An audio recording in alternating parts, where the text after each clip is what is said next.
నమస్తే, welcome to సంకల్ప శక్తి. నేను మీ లలిత. ఆగస్టు మాస ఫలాలకు స్వాగతం. ద్వాదశ రాశులకు ఈ ఆగస్టు మాసంలో ఏ విధంగా ఉండబోతోంది, ఎటువంటి ఫలితాలు ఉంటున్నాయి, ఎటువంటి జాగ్రత్తలు పాటించాలి, ఇంకేమైనా పరిహారాలు తీసుకోవాలనే విషయాన్ని తెలుసుకోవడానికి మనతో పాటు ఉన్నారు జంధ్యాల లత గారు. నమస్తే అండి. నమస్తే అమ్మా. మేషరాశి నుండి మీనరాశి వరకు ద్వాదశ రాశులకు ఈ ఆగస్టు మాసం ఏ విధంగా ఉండబోతోంది, ఎటువంటి ఫలితాలు ఉంటాయి, ఎటువంటి పరిహారాలు జాగ్రత్తలు తీసుకోవాలనేది తెలియజేయండి. ఇంకా వృషభ రాశి వారికి గనక పరిశీలిస్తే మాసంలో ఎలానో కొన్ని గ్రహస్థితులు అనేవి గ్రహాలకి వాటి యొక్క మూమెంట్ అనేది ఉంటుంది. కాబట్టి ఇక్కడ మెయిన్గా మనకి కుజుడు మారుతున్నాడు, ఈయన ద్వితీయంలోకి రాబోతున్నారు, వృషభ రాశి నుంచి ద్వితీయంలోకి. అలాగే మనకి బుధుడు కూడా మారుతున్నాడు, ద్వితీయం నుంచి తృతీయంలోకి. సరే, 17వ తారీఖు రవి కూడా మారుతాడు. ప్రధానంగా ఇక్కడ గమనించాల్సింది ఏమిటి అని అంటే, వృషభ రాశి వారికి కూడా ఖర్చులు అధికంగా ఉన్నాయన్నమాట. అందుకని ఈ ఖర్చులు వీళ్ళు కొంచెం కంట్రోల్ చేసుకోవాలి. మానిటరీ ఇష్యూస్ ఏవైతే ఉన్నాయో వీటిని కంట్రోల్ చేసుకోవాలి. రెండో విషయం ఏమిటంటే సంతానము, వారికి సంబంధించిన విషయాలు, వీటి గురించి జాగ్రత్తగా ఉండాలి. అంటే ఎలాగా, ఇప్పుడు సాధారణంగా పిల్లలకి అనారోగ్యం ఉండొచ్చు, లేకపోతే వాళ్ళు ఏమైనా ఎడ్యుకేషన్ పరంగా వాళ్ళకి డిస్టర్బెన్సెస్ ఉండొచ్చు, లేకపోతే అనుకున్న విధంగా స్కోర్ రాకపోవచ్చు. ఇలాంటివి వృషభ రాశి వారికి కూడా కనపడుతూ ఉంటాయి. ముఖ్యంగా ఏంటి అని అంటే స్త్రీలకి చాలా మొండి ధైర్యము, పట్టుదల ఎక్కువగా ఉంటుందన్నమాట. అందుకని ఏంటంటే వీళ్ళు ఎలా ఉంటారంటే డూ ఆర్ డై లాగా ఉంటారు. అందుకని ఈ విషయం చెప్పుకోవడానికి బాగుంటుంది. కానీ ఏవైనా ఆడ్ సిచ్యువేషన్స్ వచ్చినప్పుడు మనం కోపావేశాలతోటి ఎక్కువగా మాట్లాడటం, ఎక్కువగా చేయటం వల్ల తర్వాత మనకి ఇబ్బందులు కూడా వస్తూ ఉంటాయి. అందుకని ఈ విషయంలో జాగ్రత్తగా ఉండాలి. రెండో విషయం ఏంటంటే రిలేషన్షిప్స్ విషయంలో జాగ్రత్తగా ఉండాలి. సో రిలేషన్షిప్ విషయంలో కూడా మామూలుగా ప్రేమికులు రిలేషన్షిప్స్లో ఎవరైతే ఉంటారో ప్రేమికులు ఎక్కువగా ఇబ్బంది పడేందుకు అవకాశం ఉంటుంది. ఎందుకంటే ఫైట్స్ ఎక్కువగా ఉంటాయి, ఆర్గ్యుమెంట్స్ ఎక్కువగా ఉంటాయి. అందుకని రిలేషన్షిప్స్లో ఉన్నవారు తప్పనిసరిగా జాగ్రత్తగా ఉండాలి. అలాగే ఎవరైనా సరే మేము ప్రేమించుకున్నాం, పెద్దల పర్మిషన్ తోటి పెళ్లి చేసుకుంటాం అనుకునే వాళ్ళకి వీళ్ళకి కూడా ఎలా ఉంటుంది అంటే కొంచెం వీళ్ళు ఎక్కువగా ఇబ్బంది పడుతూ ఉంటారు, ఎక్కువగా కొంచెం శ్రమ ఎక్కువ పడుతూ ఉంటారు, ఇంకా కన్సెంట్ రావడానికి టైం పడుతూ ఉంటుంది. సో ఇలాంటి ఇష్యూస్ రిలేషన్షిప్స్లో ఉన్న వారికి, ప్రేమికులకి, పెళ్ళిళ్ళు చేసుకోవాలనుకుంటున్న వాళ్ళకి అందరికీ ఇలా ఉంటుందన్నమాట.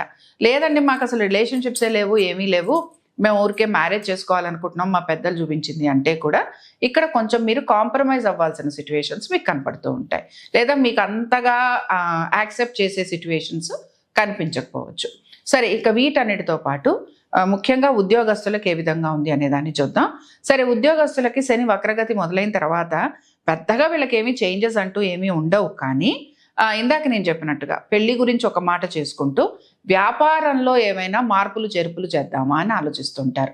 లేకపోతే ఉద్యోగంలో ఏమైనా మార్పులు తెచ్చుకుందామా, లేకపోతే ఉద్యోగం చేస్తున్న ఉద్యోగంలోనే మాకేమైనా ఇంకేమైనా డిఫరెంట్గా ఉండేందుకు అవకాశం ఉంటుందా, ఇలాంటి ఆలోచనలు వీళ్ళు ఎక్కువగా చేస్తూ ఉంటారు. అయితే ఇలాంటి ఆలోచనలు చేస్తున్నారు కనుక వీటిల్లో వీరికి కొంతవరకు అనుకూలత అనేది కూడా కనపడుతూ ఉంటుంది.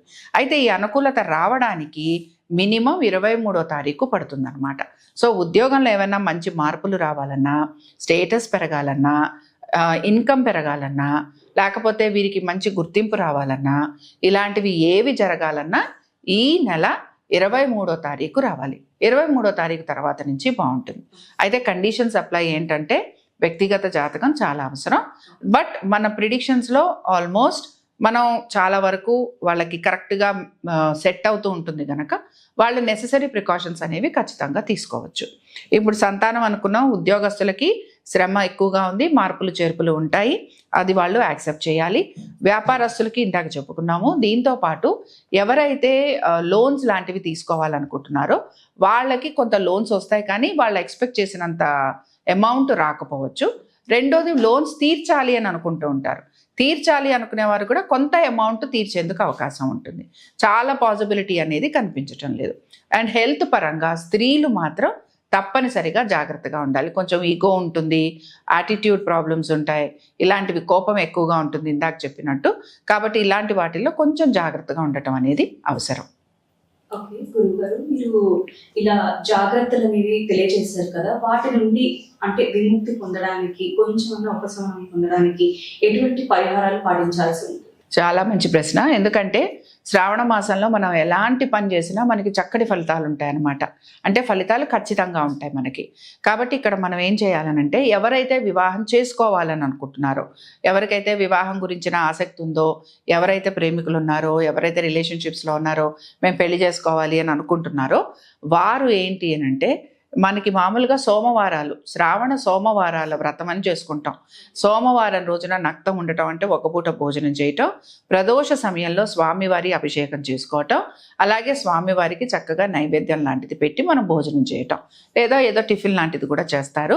ఇలా గనక సోమవారాల రోజున చేస్తే వీరు కోరుకున్నది జరుగుతుంది.